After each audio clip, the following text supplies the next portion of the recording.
Hello, നമുക്ക് പെട്ടെന്ന് തന്നെ ഉണ്ടാക്കിയെടുക്കാൻ പറ്റുന്ന നല്ലൊരു പൈനാപ്പിൾ മിൽക്ക് പുഡിങ്ങിൻ്റെ റെസിപ്പി ആയിട്ടാട്ടോ ഇന്ന് വന്നിരിക്കുന്നത്. അപ്പോൾ ഇതൊക്കെയല്ലേ വരുന്നത്.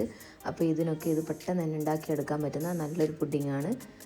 അപ്പോൾ ഈ എളുപ്പത്തിൽ ഉണ്ടാക്കിയെടുക്കാൻ പറ്റുന്ന ഈ ഒരു പുഡിങ് എങ്ങനെ തയ്യാറാക്കാൻ നോക്കാം. അപ്പോൾ അതിന് വേണ്ടിയിട്ട് ഞാനിവിടെ 10 ഗ്രാം ചൈന ഗ്രാസ് എടുത്തിട്ടുണ്ട്. അത് ചെറുതായിട്ടൊന്ന് കട്ട് ചെയ്ത് ഒരു പാത്രത്തിലോട്ട് ഇട്ട് കൊടുക്കാം. ഈ ചൈന ഗ്രാസിലോട്ട് ഒരു കപ്പ് വെള്ളം ഒഴിച്ച് കൊടുക്കാം. അപ്പോൾ ഒരു കപ്പിൻ്റെ അളവ് നിങ്ങളടുത്തില്ലെങ്കിൽ ഒരു ഗ്ലാസ്, നമ്മൾ ചായ ഗ്ലാസ് ഒക്കെ ഇല്ല, അപ്പോൾ നോർമൽ ചായ ഗ്ലാസിൻ്റെ ഒരു ഗ്ലാസ് വെള്ളം ഒഴിച്ച് കൊടുത്ത് ഇതൊന്ന് കുതിരാൻ വെക്കുക. ഇനി വേറൊരു പാനിലോട്ട് നമുക്ക് പൈനാപ്പിൾ ചെറുതായിട്ട് കട്ട് ചെയ്ത് ഇട്ട് കൊടുക്കുക. അതിൻ്റെ കൂടെ തന്നെ 3-4 ടേബിൾ സ്പൂൺ പഞ്ചസാരയും കൂടി ഇട്ട് കൊടുത്ത് നന്നായിട്ട് തന്നെ മിക്സ് ചെയ്ത് ഈ പൈനാപ്പിളും പഞ്ചസാരയൊക്കെ നന്നായിട്ട് തന്നെ മിക്സാക്കി എടുത്തൊന്ന് പൈനാപ്പിളിൻ്റെ ഉള്ളിലെ വെള്ളമൊക്കെ ഒന്ന് വറ്റി ഈ പഞ്ചസാരയായിട്ട് പൈനാപ്പിൾ നന്നായിട്ട് തന്നെ യോജിച്ച് വരുന്ന രീതിയിലൊന്ന് മിക്സാക്കി എടുക്കാം. അപ്പോൾ ഇതാ പൈനാപ്പിളിൻ്റെ വെള്ളമൊക്കെ നന്നായിട്ട് വലിഞ്ഞ് കഴിഞ്ഞിട്ടുണ്ട്. ഈ പഞ്ചസാര ലായനിയിൽ കിടന്ന് പൈനാപ്പിൾ നന്നായിട്ട് തന്നെ വെന്ത് വന്നിട്ടുണ്ട്. ഇതൊന്ന് മാറ്റി വെക്കാം. ഇനി നമുക്ക് വേറൊരു പാൻ എടുത്ത് അതിലോട്ട് പാൽ ഒഴിച്ച് കൊടുക്കണം. ഞാനിവിടെ ഇപ്പോൾ 1/2 ലിറ്റർ പാലാണ് എടുത്ത് കൊടുത്തത്.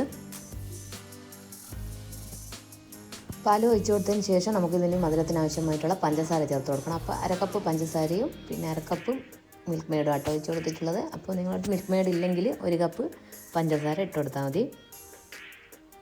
എന്നിട്ട് നന്നായിട്ട് തന്നെ ഇത് മിക്സാക്കി എടുക്കുക. മിൽക്ക് മെയ്ഡ് ഒഴിക്കുമ്പോൾ കുറച്ചും കൂടെ ഒന്ന് ടേസ്റ്റ് ഉണ്ടാവും കേട്ടോ. അപ്പോൾ കയ്യിലുണ്ടെങ്കിൽ മിൽക്ക് മെയ്ഡ് തന്നെ ഒഴിച്ച് കൊടുക്കുക.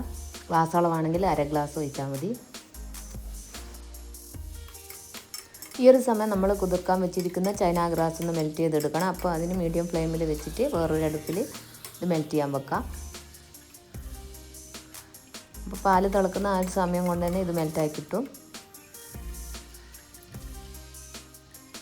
അപ്പോൾ ഇത് പാല് നന്നായിട്ട് തന്നെ ചൂടായി വന്നിട്ടുണ്ട്. ഈ ഒരു സമയത്ത് നിങ്ങളടുത്ത് ഉണ്ടെങ്കിൽ വാനില എസൻസ് ഇട്ട് കൊടുക്കുക. അതില്ലെങ്കിൽ ഏലക്കായി പൊടിച്ചതൊരു 1/4 ടീസ്പൂൺ ചേർത്ത് കൊടുക്കുക. എന്നിട്ട് നന്നായിട്ട് തന്നെ മിക്സ് ചെയ്തെടുക്കുക.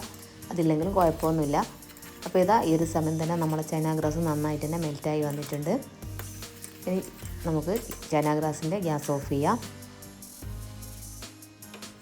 അപ്പോൾ ഇതാ പാലും ഇവിടെ നന്നായിട്ട് തന്നെ തിളച്ച് വന്നിട്ടുണ്ട്. ഈ ഒരു സമയത്ത് നമുക്ക് ഈ ചൈന ഗ്രാസ് ചൂടോടുകൂടി തന്നെ ഇതിലോട്ട് ഒഴിച്ച് കൊടുക്കുക. ഈ ഒരു സമയം ഗ്യാസ് കത്തിക്കേണ്ട ആവശ്യമില്ല, ഗ്യാസ് ഓഫ് ചെയ്യുക. രണ്ടിനും ഒരേപോലെ ചൂടുണ്ടായാൽ മതി. ഇത് നന്നായിട്ട് തന്നെ മിക്സ് ചെയ്ത് കൊടുക്കുക. അപ്പോൾ ഇത് നന്നായിട്ട് തന്നെ ഇത് മിക്സാക്കി എടുത്തിട്ടുണ്ട്. ഇനി നമുക്ക് പുഡിങ് സെറ്റ് ചെയ്യാൻ വേണ്ടിയിട്ടുള്ളൊരു ട്രേ എടുക്കുക. അതിലോട്ടായിട്ട് നമ്മൾ നേരത്തെ മാറ്റി വെച്ചിരിക്കുന്ന പൈനാപ്പിളിൻ്റെ മിക്സില്ല, അത് നിരത്തി കൊടുക്കുക. അതിലോട്ട് നമ്മളെ പുഡിങ് മിക്സും കൂടെ ഒഴിച്ച് കൊടുക്കുക. ഇതിൻ്റെ മുകളിലോട്ടായിട്ടുള്ള ബബിൾസൊക്കെ ഉണ്ടെങ്കിൽ അതൊന്ന് പൊക്കുക കേട്ടോ. അതൊക്കെ ഒന്ന് സ്പൂൺ കൊണ്ട് ഇതേപോലെ ഒന്ന് കോരിയെടുക്കുക.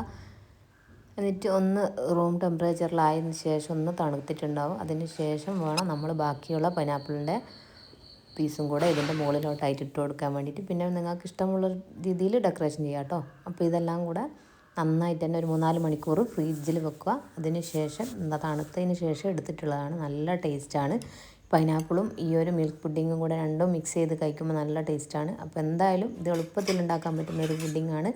അപ്പോൾ ഈ ഒരു പെരുന്നാളിന് നിങ്ങളെല്ലാവരും ഇതൊന്ന് ട്രൈ ചെയ്ത് നോക്കണം കേട്ടോ, ഇഷ്ടമാവും.